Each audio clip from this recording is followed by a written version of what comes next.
One night in August 2016, Kyoya was on a bus heading to his parents' house. Since he could not sleep, he pulled out his phone and started watching an official stream from Succeed Soft. During the stream, Succeed Soft announced the launch of a new game. Kyoya was surprised to learn that the scenario for the game was written by Koego Kyuichi, the theme song was performed by Nana, and the character designs were created by Akishi Mashino. The three of them were known as stars of the Platinum Generation. Kyoya was certain the production cost for the game must have been huge and the reaction from fans would be incredible. Kyoya had always loved games, anime, and light novels, and he had dreamed of working in that industry. In the past, he quit his office job and joined a Bisujo game development company, but the reality was far harsher than he had imagined. The games they made did not sell, and the company eventually shut down. By the next morning, the bus reached its destination. Kyoya got off and continued his trip on foot. At 28 years old, he was still single and broke. He had lost his job and could not pay his rent, so he used the little money he had left to buy a ticket to his parents' home. After arriving, he immediately lay down in his old room.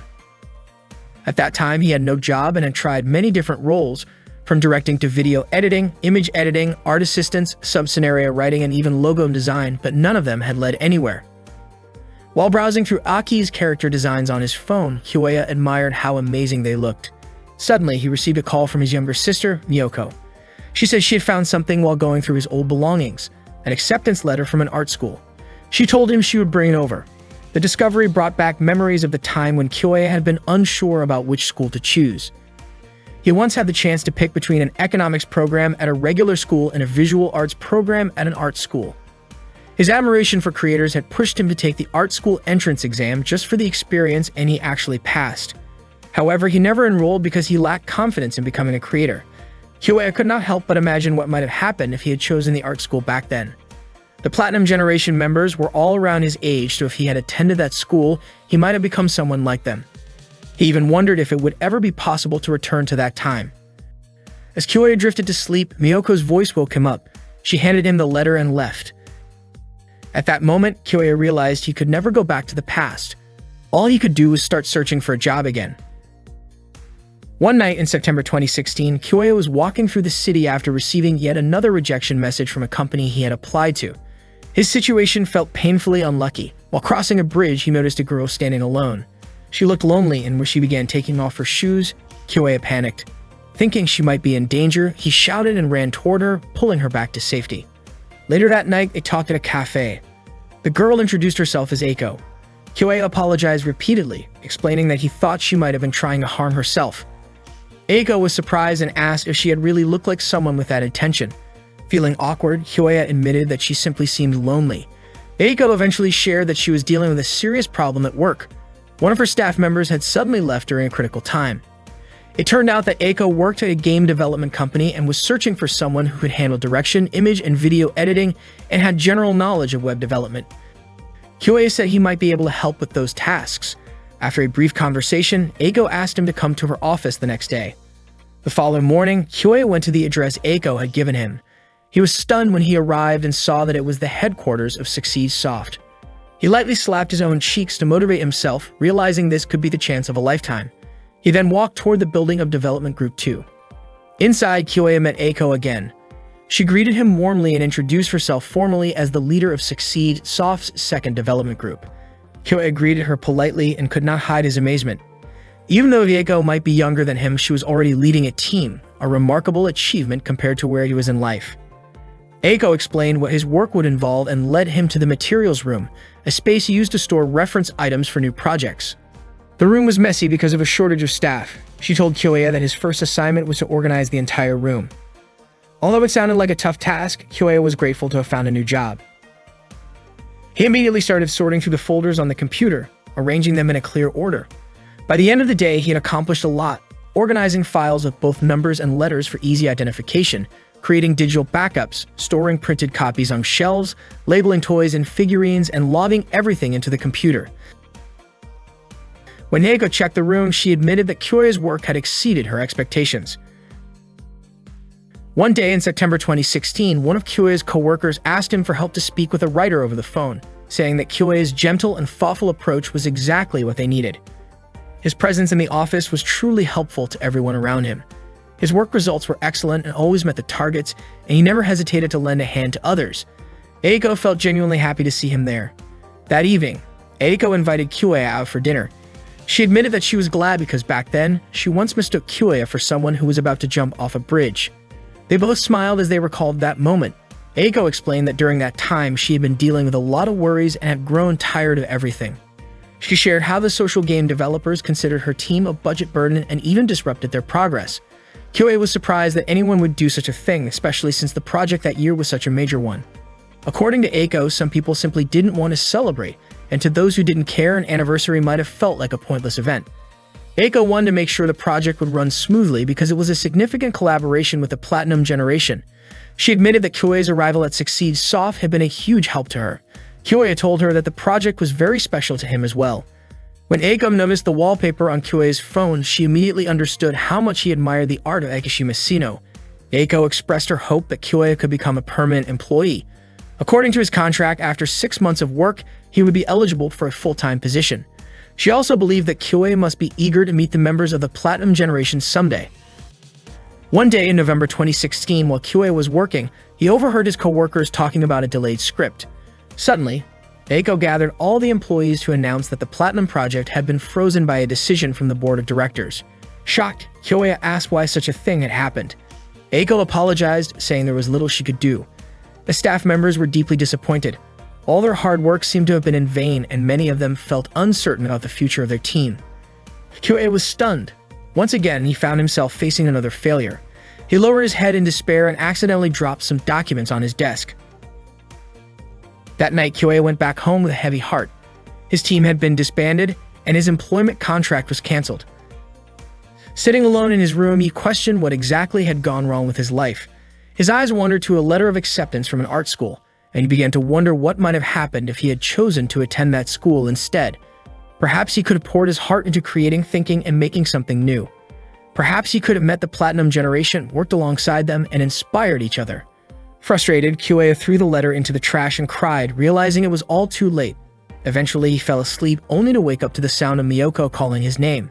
When he opened his eyes, he thought Miyoko was just cosplaying, since she was wearing a high school uniform, even though she should have already graduated. Miyoko asked what he wanted to eat for the celebration. Kyoya was confused and had no idea what celebration she was talking about. Miyoko explained that he had looked so happy earlier when he was accepted into Umaka Art School. Kyoya, bewildered, replied that it had been 10 years since that happened. Miyoko, of course, didn't understand what he meant. Looking around his room, Kyoya noticed something strange. His bookshelf only had 7 volumes of Zero no Tsukaima, and several other books like Haganai, Asterisk, and No Game, No Life were missing. He also wondered why he still had a CRT monitor that he should have thrown away long ago. There was even a PlayStation 2 instead of a PlayStation 3. To his surprise, his smartphone had turned into an old flip phone. When he finally looked at the calendar, Kyoya realized that he was somehow back in the year 2006. For someone who always believed that time could never go backward and that life offered no second chances, it was shocking to find himself in the very past he had once wished to revisit, now with the possibility of making things right.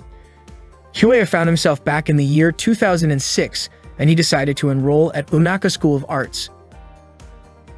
In April of that year, he officially began his classes there. Kyoya had no idea why this had happened to him. What he did know was that he had traveled 10 years into the past, returning to the exact moment when he was supposed to choose a university. Instead of dwelling on how strange the world could be, he chose to focus on shaping his own future. That day, Kyoya walked toward the place where he would be living during college. Carrying only the essentials, he set out to find his new residence. In his previous life, he had taken a safer, more conventional path because he doubted his own potential. That choice had led to many bitter experiences, so this time he decided to enroll in an art school to pursue the chance of a different outcome. Later that day, Kyoya arrived at the shared house called Kiriyami, which would now be his home. Before long, his belongings were delivered. He immediately began unpacking and organizing his room. After a while, exhaustion set in, and he decided to leave the rest for tomorrow. Taking a break, Kyoya grabbed a bottle of yogurt and drank it. He remembered his father's advice to eat more fermented foods like those containing lactic acid or natto because meals prepared while living alone might not always be balanced. While unpacking, Kyoya thought that becoming an art student might give him the chance to work with talented creators like Shino Akishima, Kyuichi Kawago, and Nana. Eventually, fatigue caught up with him and he fell into a deep sleep. Suddenly, he heard someone calling his name. Kyoei opened his eyes and was startled to see the president from his old workplace standing before him. The president urged him to wake up and reminded him that the Seiki Puriketsu project wasn't finished yet. Before he could process what was happening, debt collectors appeared and surrounded him. Confused, Kyoei thought it was all a misunderstanding. It turned out to be part of a film shoot. The president told him to run, saying that life was like filmmaking, where a second take could change everything. He encouraged Kyoei to chase after his bright future. In this second take, Kyoei sprinted toward the light, determined not to let his life end without trying again. Kyoei then woke up once more. As he opened his eyes, he saw a girl sleeping beside him. The scene felt oddly similar to a visual novel he had once worked on. At first, he thought he was still dreaming, but shock quickly set in, and he sat up abruptly. The girl slowly woke up too, rubbing her eyes. Kyoei stared at the cute stranger as she moved closer, surprising him. She was simply thirsty and reached for his yogurt without hesitation, enjoying it with delight. Curious, Kyoei asked who she was. The girl began to introduce herself, but before she could finish, she accidentally slipped and fell onto him. The noise startled the other residents of the house, and they rushed to check the source of the commotion. When they opened Kyoei's door, they were stunned to see the position the two were in. Kyoei quickly tried to explain the situation. The girl clarified that her futon hadn't arrived yet, so she ended up sleeping in Kyoei's room for the night.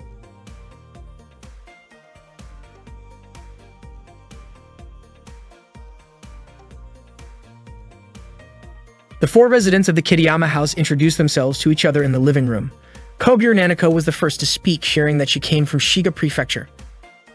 Kyoei guessed that Nanako was probably popular and had a slightly flashy gyro vibe. The guy sitting next to Nanako joked about whether Kogure sounded like the name of a crime family. Feeling offended, Nanako immediately punched him lightly in protest. The guy then introduced himself as Rokuanji Tsurayuki, and Nanako commented that the surname Tsurayuki sounded pretty cool. After that, Kyoei introduced himself. Nanako then asked Kyoei to explain what had happened since yesterday. Kyoei told them that everything was just a series of unfortunate coincidences. Tsurayuki was surprised that Kyoei had ended up sleeping next to a girl he had just met by pure accident. Nanako didn't believe the story so easily and playfully threw a pillow at Kyoei. The girl who had shared the room with Kyoei then introduced herself. Her name was Shino Aki, and she was from Fukuoka. Tsurayuki pointed out that the name Shino Aki sounded more like a boy's name. Aki explained that Shino was her family name while Aki was her given name, but Kyoei and the others ended up calling her by the nickname Shinoaki instead. Kyoei, Aki, Tsurayuki, and Nanako would now be living together in the Kitayama house. Kyoei and Aki shared the second floor, while Tsurayuki and Nanako stayed on the first floor. They divided household chores for the week, and that day it was Kyoei's turn to cook. While preparing the meal, Kyoei kept glancing at Aki and Nanako as they chatted, thinking to himself that both of them were incredibly cute. He remembered the incident from the day before and told himself he needed to be more careful to avoid any misunderstandings. That morning, Kyoei left the house with his three friends. They all turned out to be in the visual arts department. Nanako was surprised when she learned that the area they were walking through was part of Osaka, since it looked more rural compared to where she came from. It turned out to be a border area, and there had even been recent warnings about snakes. Nanako seemed uneasy at the mention of snakes, but according to Tsurayuki, there was something even more intimidating than snakes. The Unaka Art Landmark, a hill dedicated to art installations. When they finally reached the visual arts classroom, they saw that quite a lot of students had gathered there. Everyone found their assigned seats, and Kyoei and his friends split up to locate their numbers. Not long after, a muscular guy arrived and sat next to Kyoei. He introduced himself as Genkiro and looked genuinely excited to have joined the art school. Kyoei greeted him, and they started talking. Genkiro asked if Kyoei played any sports, but Kyoei admitted that he only watched baseball on TV. Genkiro began sharing stories about baseball players of that era and asked Kyoei which player he liked the most. Kyoei mentioned Udani, only to realize that Genkiro had never heard of the name. That made Kyoei suddenly remember that it was still 2006, while he himself had already lived through life up to 2016 in his previous timeline. He reminded himself to be careful with what he said. Not long after, the professor's assistant Misaki entered the classroom to give a welcome speech. Misaki suggested doing a quick survey by asking who among the students wanted to become film directors, scriptwriters, anime creators, game developers, and so on. The students eagerly raised their hands according to their interests, their faces full of excitement. But then Misaki suddenly shared a sobering fact.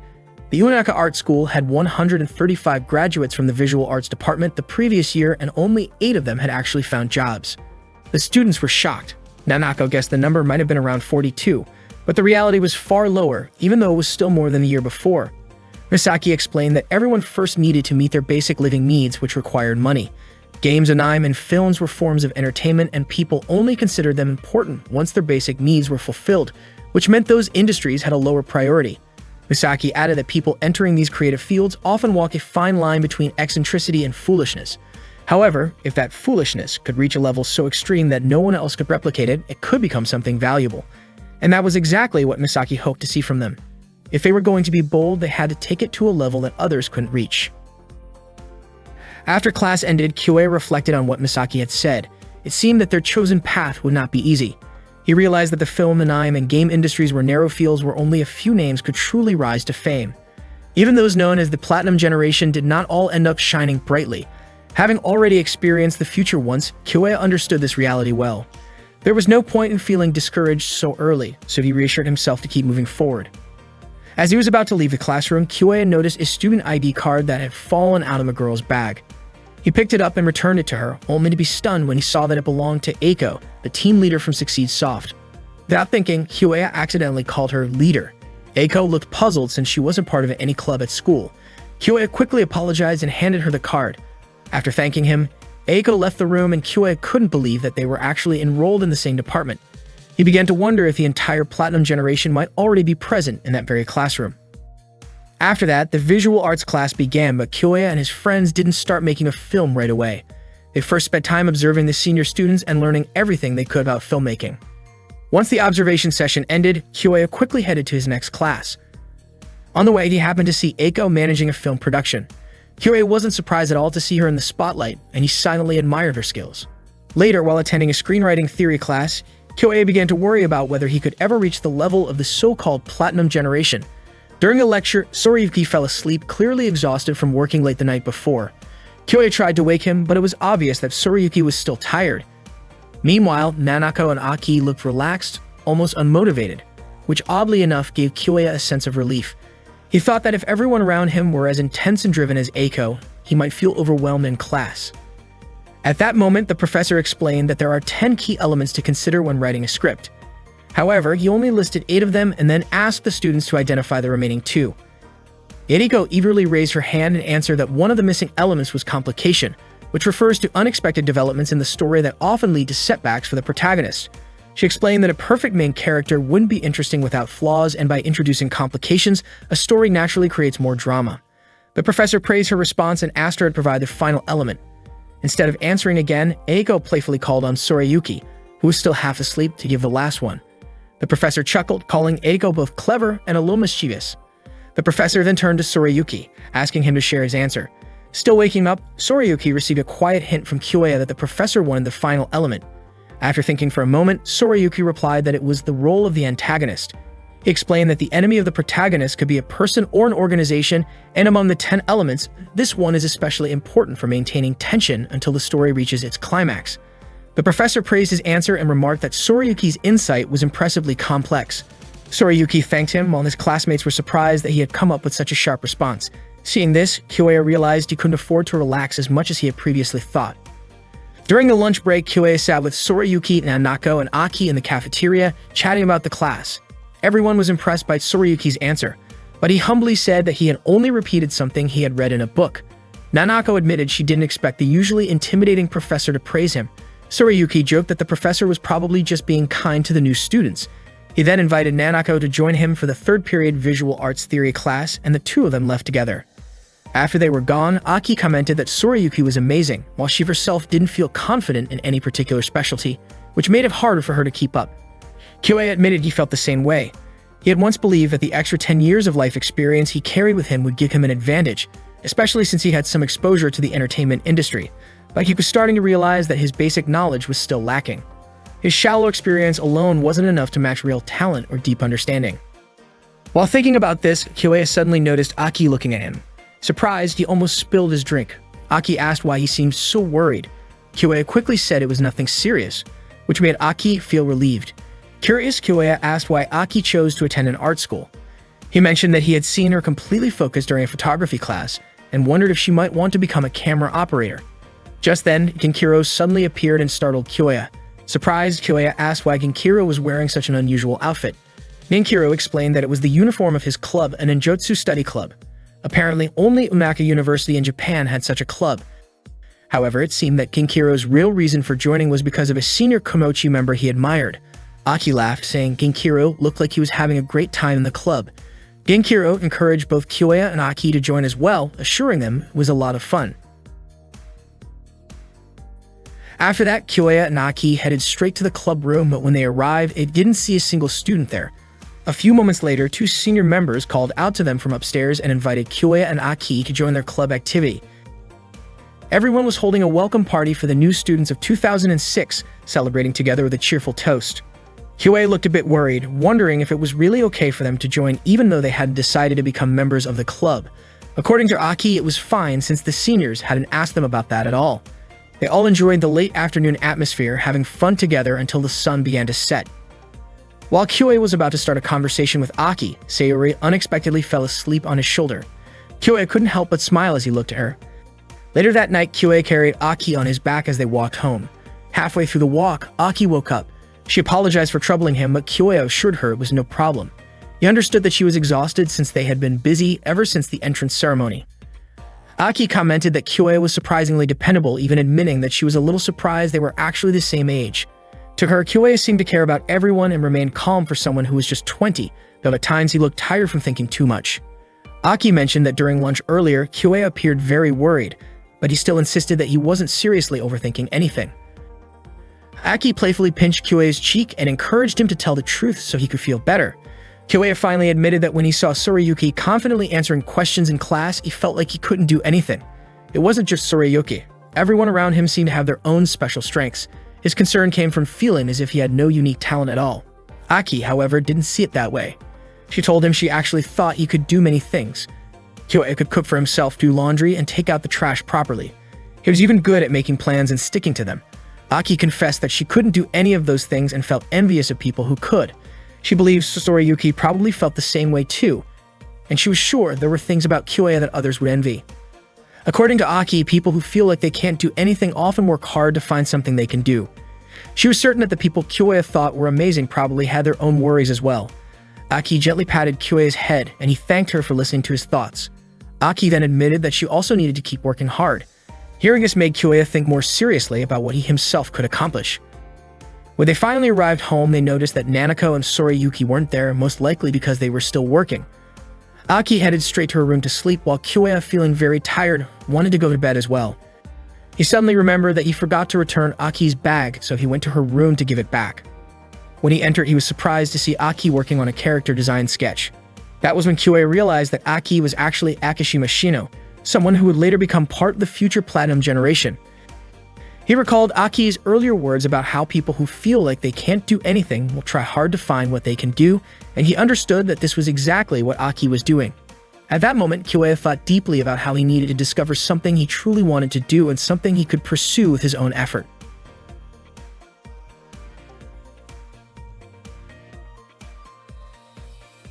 Aki scolded Tsurayuki for eating her ramen without permission. Tsurayuki apologized and offered to make it up to her by buying sukiyaki instead. Aki pointed out that the soy sauce flavor of sukiyaki was completely different from her own Yumakatoya tonkatsu flavor. Tsurayuki and Aki kept arguing while Kyoya could only watch. Nanako stepped out of her room and reminded Tsurayuki that eating someone else's food was something he should never do when they were all living together. Nanako was surprised when the three of them suddenly went silent and stared at her. Kyoya then pointed out something about her clothes. When Nanako looked down at herself, she was shocked to realize she was not wearing a top. Her face turned bright red and she quickly covered herself before hurrying back to her room. She had not noticed that she was in the middle of changing clothes. Kyoya felt a sharp pain from the reflexive smack Nanako gave him in her panic. Up to that point, Kyoya still could not understand why he had returned to the world of 10 years ago, with all his memories intact, something that could only be described as a time leap. His second chance at college life was already filled with late-night ramen and nervous stomach aches. Along with his housemates, Kyoya was determined to create a real project, even though he had no idea what awaited them on their journey. The next day, Misaki taught a class that Kyoya attended. She explained the 4 key elements of making a film and asked the students to form groups of 4 so that each person could handle one part of the project. Their assignment was to create a short film lasting 3 minutes, which would then be screened for the class. Nanako was surprised that it meant everyone would watch their work, while Aki was excited and wanted them to make something impressive. The theme of the project was time. After class, Kyoya and Sorayuki played baseball on the field while discussing their plan. Sorayuki suggested naming their team Kitayama. Kyoya divided the roles.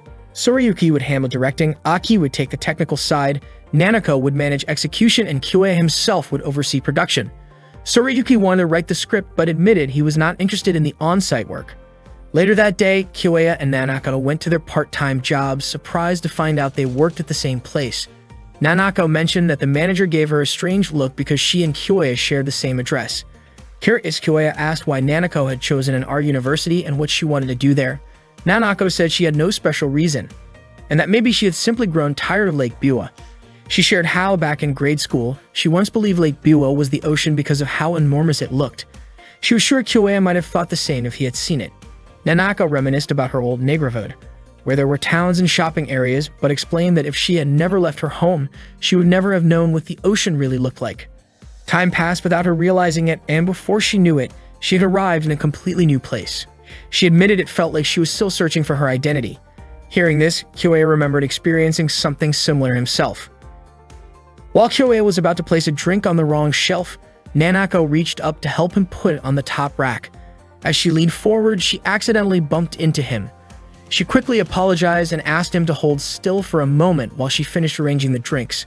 Kyoya stayed calm, silently reminding himself that even though he looked like a young college student again, his mind was still that of a 28-year-old adult. He thanked Nanako for her help, and they soon finished their shift. The next day, Kyoya met with Misaki to submit the names and roles of his team members, though he admitted that he still had no idea what their project would be about. Misaki encouraged him by saying that inspiration could come from anywhere and asked if anything interesting had happened to him lately that he could use. Kyoya recalled the moment when Nanako had stepped out of her room while changing in the awkward accident at work. His face flushed at the memory, and he quickly excused himself from the room, realizing he needed to decide on their concept soon. When Kyoya arrived home that evening, he found Aki asleep at her desk, having dozed off while studying. He gently woke her, and she greeted him sleepily, sharing that she had been dreaming of eating a mountain of Edoshima oysters. Kyoya apologized for waking her from such a pleasant dream and asked why she had chosen to attend an art university. Aki admitted that she never felt particularly talented at anything and thought it would be good to try something where she might discover what she could do. She confessed that even back in grade school, she was not good at studying and often missed her train. Since she grew up in the countryside, missing a train meant waiting 30 minutes for the next one, and the station staff even came to recognize her over time. Inspired by Aki's story, Kyoya came up with an idea that fit the theme of time. That night, he gathered his team and shared his plan to make a short film about a train station. When Nanako asked why, Kyoya explained that a station was a place everyone could easily picture, which made it perfect for establishing the setting in a 3-minute film. He felt that a station, where people come and go and time constantly moves forward, was the ideal backdrop for their project. Nanako agreed, and Aki also mentioned that everyone used the train. Kyoya explained that since the station had been in the same place for a long time, it would be easy to show the passage of time there. He thought it could be used to tell the story of a woman's life within 3 minutes, and it might look interesting if the events were aligned to happen in a single day. Nanako liked the idea because she thought it was really good, and Aki was excited to see how it would turn out. However, Sorayuki asked for 30 minutes to think about it first. Sorayuki went to his room, leaving Aki confused about what was bothering him. After a while, Sorayuki came out carrying a plot outline based on Kyoya's earlier explanation. Kyoya looked happy after reading it. Aki praised Sorayuki for being able to create a plot so quickly. Everyone agreed with the idea, and Kyoya asked Sorayuki to write the full script. But suddenly, Sorayuki called Kyoya aside to talk. Sorayuki handed Kyoya a small piece of paper containing notes of his own idea. Kyoya was shocked when he read it because it was exactly the same as the idea he had just shared. Kyoya insisted that he had never seen those notes before. Sorayuki explained that he had locked the notes in a box, so there was no way Kyoya could have read them. He wondered if Kyoya had somehow read his mind, which made him feel like his idea had been stolen. That was why he had rushed to write the plot. Sorayuki admitted that it was scary how similar their thoughts were. Kyoya then realized how the idea had come to him. It turned out it was inspired by short stories he had read in the future, stories about a woman's life portrayed with a train station as the setting. His memory of those stories had sparked the same impression, and in a way, it was as if he had borrowed Sorayuki's idea from the future. Sorayuki asked if it was just a coincidence or something more, but Kyoya could only stay silent. Sorayuki smiled and said it was impossible anyway, then apologized, thinking it must have been pure coincidence. Sorayuki was pleased because the station's setting worked well for character behavior and events, something anyone studying scriptwriting would naturally notice. Yet it seemed no one at the university had realized it, so he had planned to create a simple project and focus on his own studies.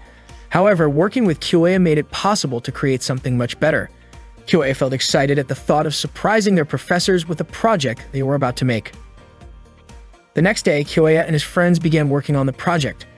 Sorayuki was in charge of the script, Aki handled the design, and Nanako provided the voice acting. They kept discussing the project everywhere they went. One day at a cafe, Kyoya asked Sorayuki to shorten the script because if they followed the current version, the film would exceed the 3-minute limit. He requested a rewrite, but Sorayuki hesitated. He explained that the script was already the result of careful thought and represented his best version, so it wouldn't be easy to shorten it. Instead, Sorayuki suggested that Aki adjust the storyboard to fit the limited time, and Aki agreed to try. He also asked Nanako to speed up her lines to help reduce the runtime, but Nanako was unsure if she could do that without testing it first. Sorayuki said they wouldn't know unless they tried. Kyoya began to worry because their project had a strict time limit. No matter how good the film turned out, if it went over the limit, they would fail. He wondered if this reason was enough to convince Sorayuki. Finally, Kyoya explained that if their project didn't follow the rules, they wouldn't receive a grade. Disappointed, Sorayuki reluctantly agreed to shorten the script. Before leaving, he asked if this was Kyoya's way of keeping their promise to create something truly great. Kyoya felt terrible after hearing that. Later, Kyoya walked around the school with Aki and Nanako. Nanako commented that Sorayuki was extremely perfectionistic and Aki told Kyoya not to worry too much about it. Suddenly, Nanako accidentally stepped on someone. It turned out to be one of their seniors, who asked them to escort him to the club room because he couldn't move due to hunger. When they arrived at the room, the door was suddenly closed by someone and a few people jumped out to surprise them. The seniors were overjoyed because their club president had successfully brought in new students, which meant they could avoid budget cuts for the 3rd year in a row. They apologized for tricking Kyoya and the others and begged Kyoya to join their club. Kyoya said he didn't have time to participate, but Aki showed interest and Nanako agreed to try if it was only a trial period. Kyoya was shocked by their responses. Hearing this, the seniors cheered in excitement. The club president then introduced himself as Takashi, a 5th-year student majoring in photography. He handed Kyoya a brochure about the club. After returning home, Kyoya still didn't have the courage to face Sorayuki in his room. Instead, he went to the station to observe the location for the film he planned to create. There, he unexpectedly met Eiko. Eiko was surprised to find out that Kyoya's team was also planning to shoot a film at the station, just like her team. She was confident that her team wouldn't lose to Kyoya's, even though she didn't know what kind of film he was making. Eiko openly admitted that her team aimed to achieve the highest score. Not wanting to be underestimated, Eiko asked about his film's concept, the key elements, and how his team planned to use their 3-minute time limit. Since Kyoya was part of the production team, she felt he should be able to explain those details. Eiko reminded him not to take filmmaking lightly. After that conversation, Kyoya went to meet Misaki to submit the application form for his team's film project. Misaki immediately stamped the form and mentioned that she understood the kind of worries the production side usually faced. She had even heard about the arguments within Kyoya's team. Misaki then showed him a script from a previous project that had gained a lot of attention and even seemed like it could win awards. However, despite the initial excitement, the film's reputation ended up being poor. The director and cast apparently acted without proper coordination. The runtime was too long and the pacing was ruined, wasting the strength of the story. Misaki explained that a script is not a finished product, and when a project is still at the script stage, it doesn't mean it's doomed to fail. The real danger comes when the production side gives up. That's when a project truly collapses. Just like Eiko had said earlier, Kyoya needed to take the process of filmmaking seriously. Misaki also reminded him that everyone involved in creating a film is a creator, so there's no hierarchy of importance. Kyoya thanked Misaki and headed home. On the way, he realized that time might feel limitless, but nothing would ever change unless he took action. He immediately went to see Sorayuki and apologized, asking if they could talk things over once more. Sorayuki told him to do as he wished since the issue was already in the past. But Kyoya insisted that nothing had truly started yet. He agreed with Sorayuki's earlier words that they were only about to begin filming and editing, and he wanted to discuss everything again. Concerns about the runtime could be dealt with later. Hearing this, Sorayuki smiled and regained his motivation. Aki and Nanako felt relieved to see the two of them reconcile. The next day, the 4 of them went to the station to start shooting their video. However, something unexpected happened. The camera that Sorayuki had borrowed turned out not to be a video camera. Sorayuki was shocked to realize this mistake. Someone suggested finding another camera, but Kyoya rejected the idea because it would take too much time. Tsurayuki felt guilty, and Aki pointed out that there seemed to be no other option.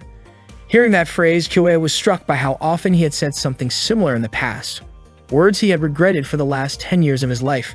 But now he had a second chance. He realized he had a choice. Either keep making excuses and achieve nothing, or keep moving forward for the next 10 years. Kyoya declared that they were not out of options.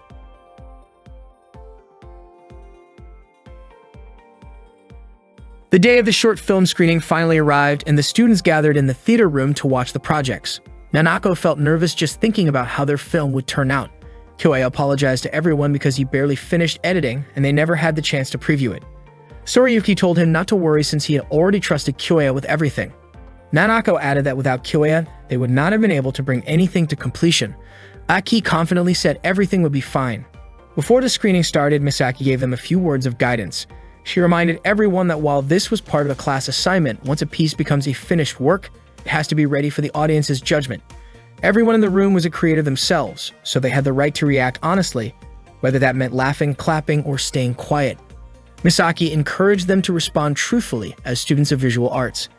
Kyoya thought to himself that in other words, if the film wasn't engaging, the theater would stay silent, and that would be the end of it. Suddenly, Eiko spoke up and said her team would not lose to Kyoya's. The screenings began soon after. Eiko's team's film played first and received a round of enthusiastic applause. Kyoya openly admitted how impressive Eiko's work was. Tsurayuki was surprised that a silent film could move the audience so deeply. Nanako hadn't expected that even without dialogue or sound, the protagonist's message could still be delivered so clearly. Aki commented on how visually beautiful the film looked. Kyoya acknowledged that in terms of polish and overall quality, Eiko's team was on a completely different level. Next, it was time for the Kitayama team's film. Aki worried that their film might be compared to Eiko's because both were set in train station. Kyoya silently hoped their project would receive a good reaction from the audience. As the film began, the audience was surprised to see that it used a series of still images edited in sequence to create the illusion of motion. That was the method Kyoya had to come up with. Earlier, he had told the team that they would try something different. Tsurayuki initially objected, pointing out that they were supposed to produce a video, not a slideshow. He even suggested changing the schedule, but Kyoya refused to give up. He asked everyone to trust him and assured them that their hard work would pay off. Kyoya spoke with such confidence because he had faced tough situations before. In the past, he once had to create a promotional video with almost no usable material. Back then, he managed by using After Effects, Premiere, and Photoshop, tools that were already available at the time. He was determined not to waste his friend's efforts. Kyoya then contacted Takashi to let him know he was interested in joining the photography club and asked Takashi to teach him how to take good photos. After that, Kyoya and Aki set up the camera positions following Takashi's instructions. Kyoya explained that they needed 100 photos per segment, which meant they would keep the camera fixed while taking shots. He then asked Nanako to act as usual once the clapperboard signaled a 2 to 3 second cue. He reassured her that he would capture the best frames from the continuous shots. Tsurayuki placed his full trust in Kyoya. Kyoya also told Aki that the composition he wanted would only work for still images. He knew it was a tough challenge but believed Aki could handle it. Aki admitted she wanted to meet his expectations. Kyoya also borrowed Nanako's digital camera to take 15-second bursts of still shots to piece together the story. During the shoot, Kyoya asked for Takashi's help to guide the process. Together with their classmates, they worked on capturing every shot until late afternoon. The short film was finally screened in front of the entire class. Kyoya silently wished for everything to go well. When the film ended, he was stunned to hear Eiko and the other students applaud. Genkiro was even moved to tears after watching it. Tsurayuki couldn't believe they had received such lively applause. Aki felt completely satisfied, and even Eiko acknowledged Kyoya's skill. Afterward, Kyoya felt an overwhelming sense of relief. Eiko's team secured first place, which was no surprise, while the Kitayama team earned third place. Kyoya couldn't help but think that if they had been able to produce the film exactly as planned, their score might have been even higher. Later, when only the Kitayama team remained in the theater, Kyoya apologized if his editing hadn't been good enough.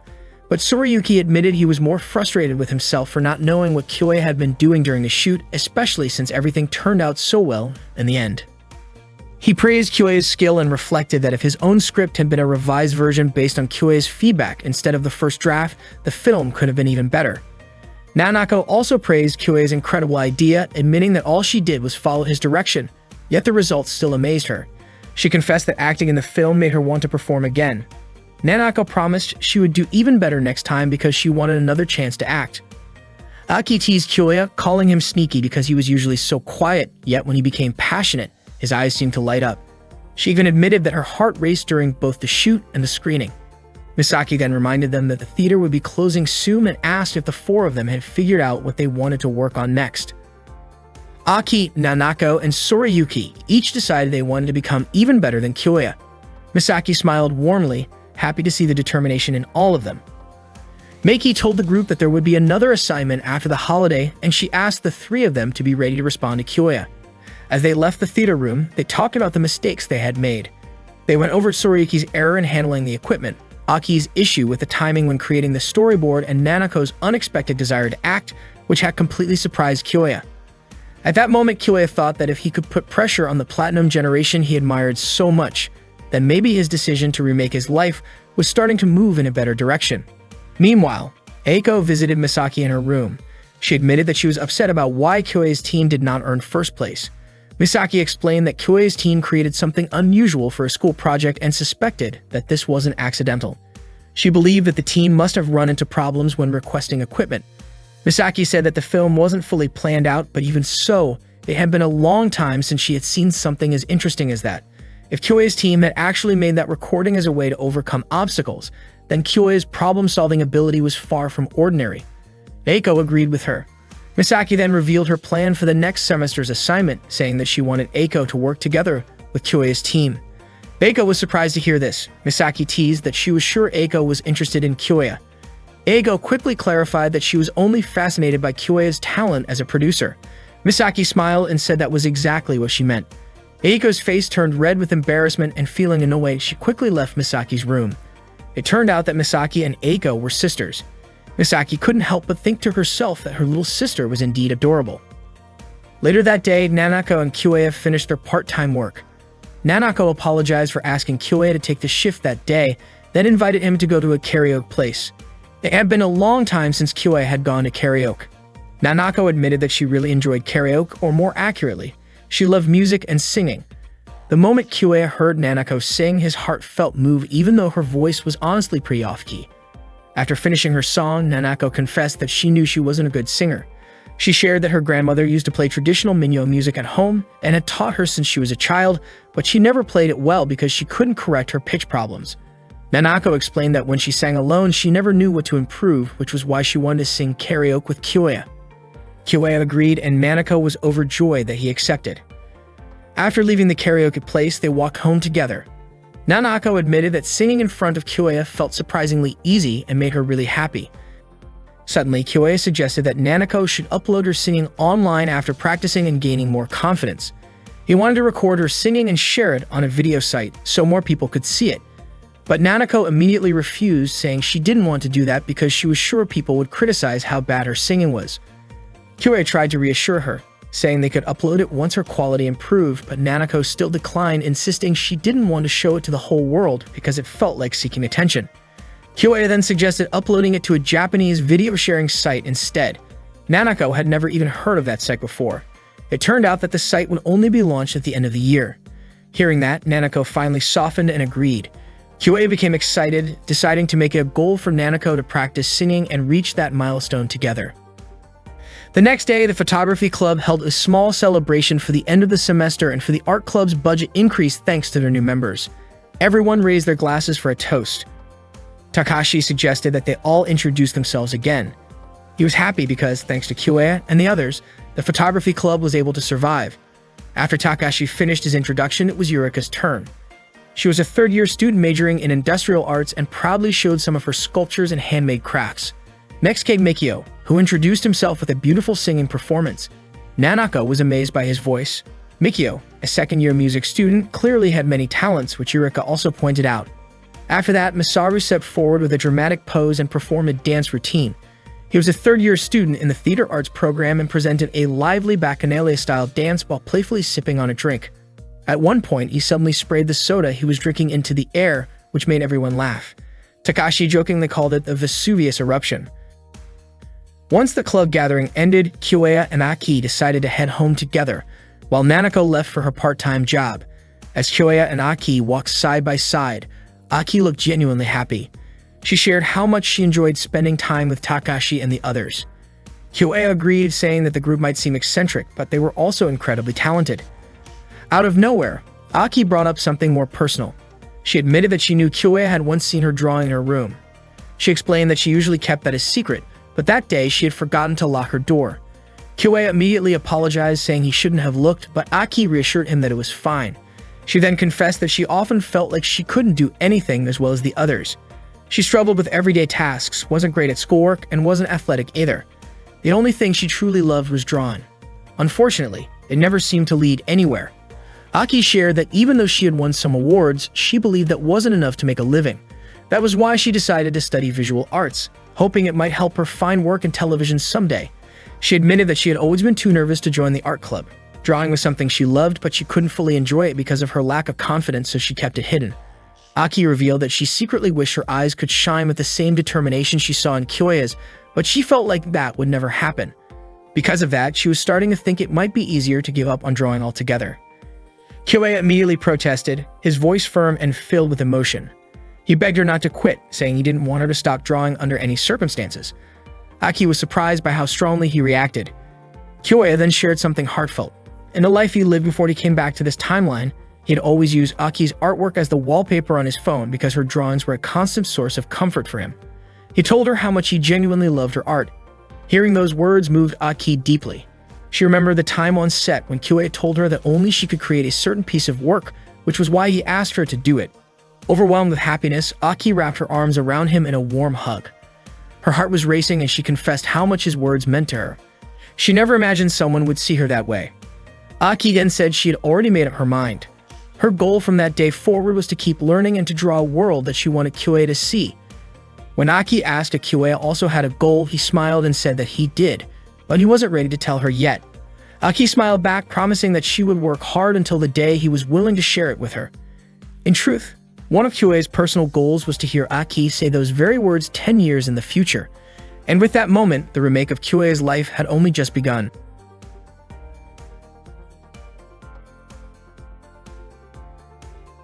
Entering the second semester, the visual arts students received another project.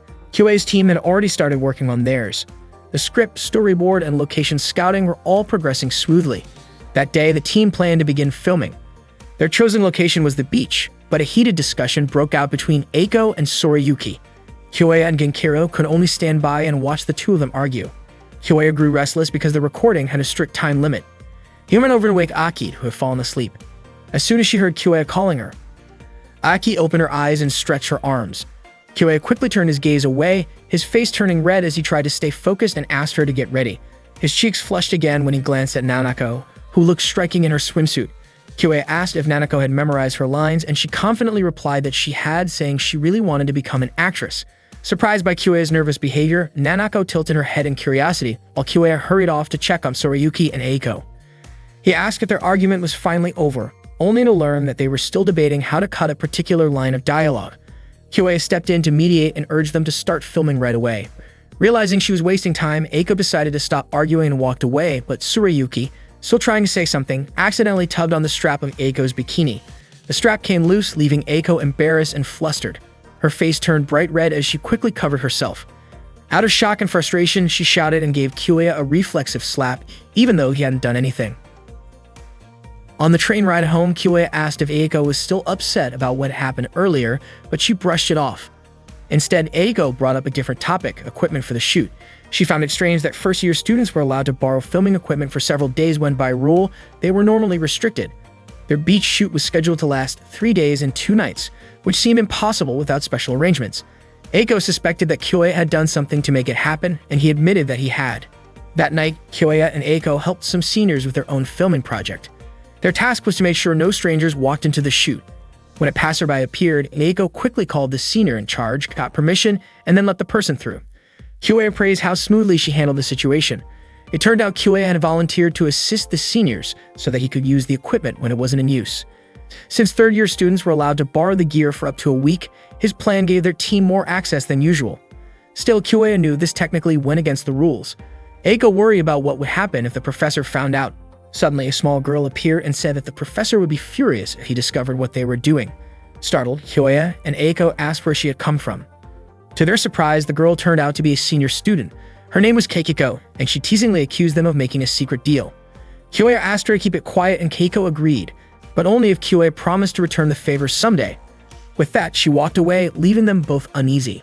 The next day, the class held a screening of the student films. The movie from the Kitayama Plus team received an enthusiastic response from their classmates. Aki praised Nanako for working so hard on her performance.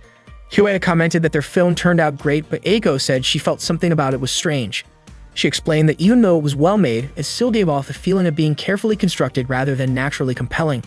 Hyoya disagreed, saying the film was well executed and clearly well received. They then watched the final film of the day, and Hyoya was stunned by the incredible acting on display.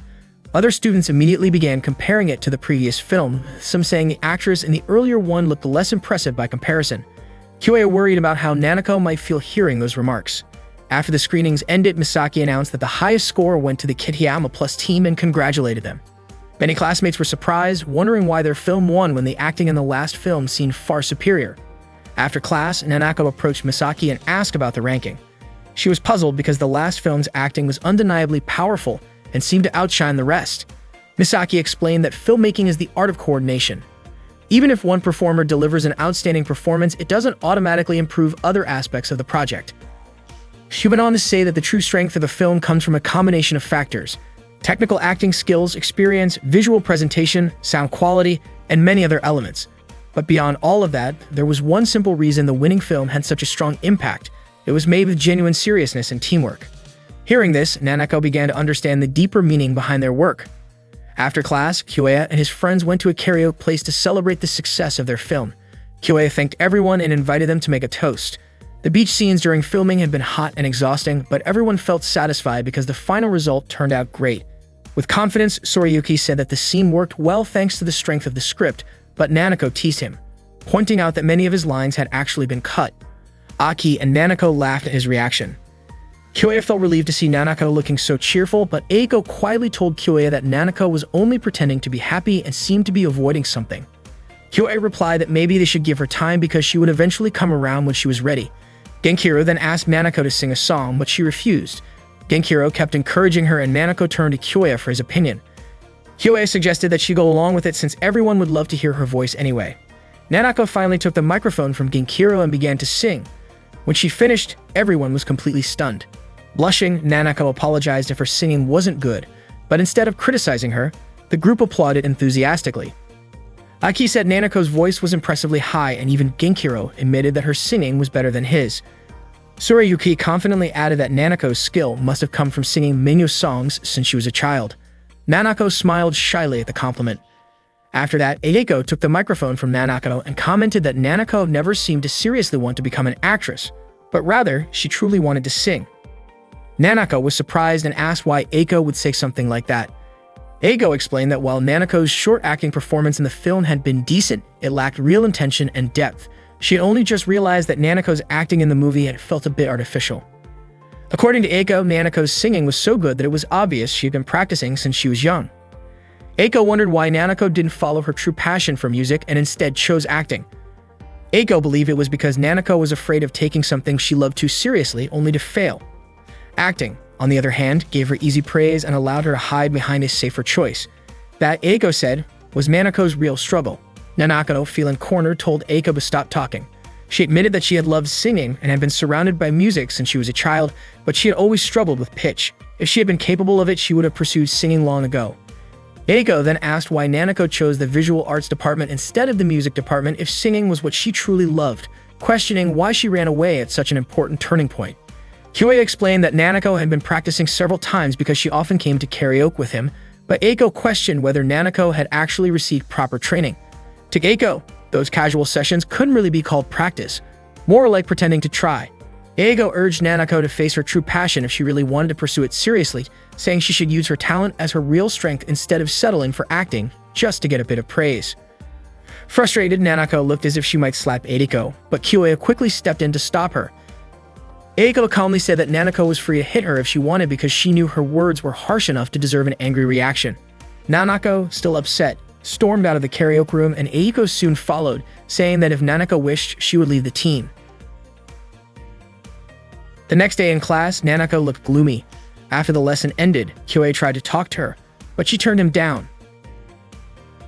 Later, Kyoei discussed the situation with Soriyuki and Aki. Soriyuki admitted he didn't expect Eiko to be so blunt, but Aki revealed that she also hoped Nanako would choose singing because it was what Nanako truly cared about. That was why Eiko's words had hit her so hard. Soriyuki said Nanako would eventually have to face the truth herself rather than regret it later. She needed to make a decision, give it a try, and if it didn't work out, it would be better to stop than to keep running away. After sharing his thoughts, Soriyuki left for work, clearly exhausted from back-to-back shifts. Later that day, Eiko met Kyoei at a cafe. Kyoei refused to let her quit the team. Eiko admitted she felt bad for Nanako and didn't want to cause Kyoei more trouble, but Kyoei insisted that what Eiko said was something Nanako needed to hear. He told Eiko not to worry about Nanako still being down. Eiko then confessed that she actually felt jealous of Nanako, who had a natural talent that shone brightly and had been honing it since childhood. What made Eiko angry was that Nanako acted as if she didn't care, even though she clearly possessed a gift. Eiko described Nanako's voice as expressive and captivating, capable of mesmerizing anyone. On top of that, Nanako was beautiful and charismatic, someone who truly looked like a star. Kyoei reassured Eiko that Nanako would not give up and that she was stronger than she seemed. At school, Kyoei later spotted Mikio and Masaru preparing for the upcoming school festival concert, since the three of them were part of the organizing committee. Curious, Kyoei asked Takashi about the event. Takashi happily explained that ever since the school was founded 40 years ago, all students had taken part in a huge 3-day annual celebration that attracted tens of thousands of visitors. Naturally, the art club also participated. Takashi was surprised that Kyoei didn't know about such an important tradition. While Takashi spoke with a bit of pride, Kyoei playfully gave him a light tap in response to his smugness. Yurika then revealed that their club usually borrowed a classroom to host an art exhibition, but this year, Takashi had secretly submitted a wild idea for the festival. It turned out that he proposed a maid cafe because he had always dreamed of seeing cute girls wearing maid outfits, taking pictures, and chatting with guests. Yurika immediately pulled Takashi back, telling him not to join the conversation. She said that they could not change the proposal and admitted that she had no idea how to recruit anyone. Takashi excitedly mentioned that he really wanted to meet a girl with pink hair, but Yurika quickly stepped on his head to stop him. This made Kyoei remember Keiko, so he asked Yurika about the girl with pink hair. Yurika said she had seen her before and that her name was Keiko. Just then, Keiko suddenly appeared right beside Kyoei. Takashi was thrilled and asked Kyoei who she was. Keiko explained that it had been a while since she last visited the art club room and asked if Hiro still came around. Yurika replied that Hiro had graduated 3 years ago. Yurika then asked Keiko why she had come to the club room. Keiko said that she wanted Kyoei to help her create a game and handed him her business card. Takashi pointed out that Hallucigenius Soft was a famous group. Keiko said she wanted Kyoei to guide her team, explaining that she had heard Kyoei was skilled in production. Kyoei also dreamed of making a game, but at that moment he could not accept the offer. Keiko understood his reason and told him to contact her if he ever changed his mind. She said she would keep her promise until then. Before leaving, Keiko gave him a game created by Hallucigenius Soft. When Kyoei tried the game at home, he was surprised that its quality matched that of commercial releases. The experience reminded him of the time he had worked at a game development company, and a sudden idea came to mind. He immediately went to Nanako's room and called out to her, but Nanako refused to see him. Kyoei kept asking while Nanako felt broken inside and did not want to talk to anyone. Kyoei told her that he had found something very important to him, and he would not give up until he shared it. He played a song that featured Nanako's own singing, with only a slight adjustment to the pitch. Kyoei explained that Nanako's voice had incredible potential. Moved by his words, Nanako opened her door and began to cry. She thanked Kyoei, admitting that she had never liked her own singing because her pitch was always off and it never sounded the way she wanted. That was why she had thought about using her voice for acting instead, but she now realized that it was not the right path. She finally understood what Eiko and Misaki had told her. Nanako admitted that she could not surpass someone who was serious about singing, and she realized that her acting could not truly touch people's hearts. Nanako then said that she wanted to learn and practice singing seriously, with the goal of performing many songs that could move others. Kyoei assured her that she could definitely achieve that. He held Nanako's hand and shared his idea. Nanako's face turned red as she said that she trusted Kyoei and asked him to help her with her singing. Kyoei told her that she was the one who needed to put in the effort and promised to do everything he could to support her. Nanako smiled and promised that she would definitely take action and do her best.